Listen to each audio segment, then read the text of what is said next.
The mountains watch over us, but it's our own hands that keep us alive. Your father's strength runs in you, Zhao Yi. Never forget that.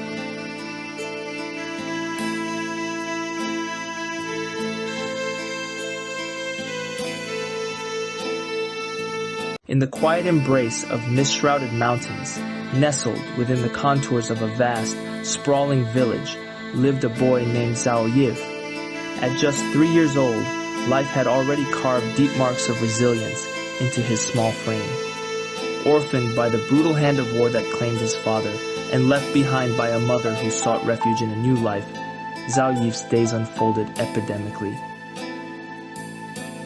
Barefoot and unyielding, Zhao Yi wandered the dirt paths of his village, his curious eyes absorbing the world as it unfolded. Beside him toddled Mamie, his baby sister, a mere 1.5 years old, but possessing a wisdom that belied her age. Together, they faced a world that neither pitied nor promised. Zhao Yi tended to Mamie with the tender determination of someone far older, their bond a fragile yet unbreakable thread that tied them to a fleeting sense of family. The sun, soft and golden, rose hesitantly over the village, its rays peeking through the trees as if unsure whether to interrupt the quiet. The world was waking slowly, but Zhao Yi was already up, perched on the edge of his uncle's wooden stoop. His small hands, darkened by dirt and calluses, clutched a reed he had turned into a makeshift flute. Its faint, airy notes carried through the crisp morning air, an echo of innocence in a life so soon shaped by hardship.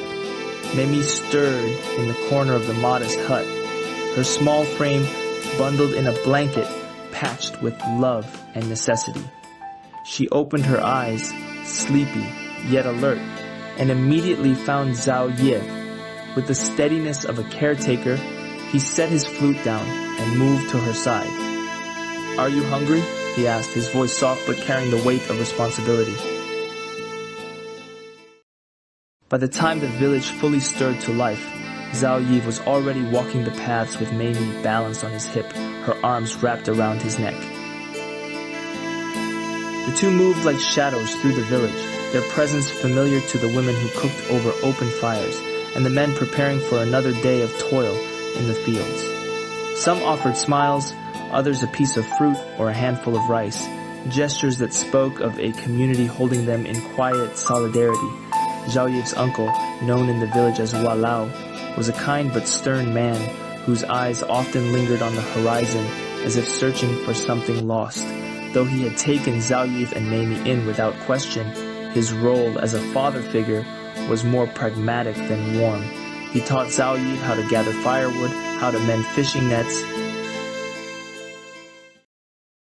and how to listen to the whispers of the forest that surrounded them. It was survival, but in it, there was an unspoken love, an acknowledgement that life demanded more than words could ever provide. As the day unfolded, Zhao Yi led Mamie to the village's edge, where the vast rice paddies shimmered under the sun's embrace. He pointed to a flock of white herons gliding gracefully across the fields. "One day, Mamie, will fly just like them," he said, his voice carrying both a promise and a dream. Mamie nodded, her tiny face serious, as though she understood the weight of his words. But even as they dreamed, the world loomed large and unpredictable. Rumors of unrest trickled into the village like distant thunder, whispers of men with rifles and villages set ablaze. Zhao Yi had heard the stories, though no one spoke them to him directly.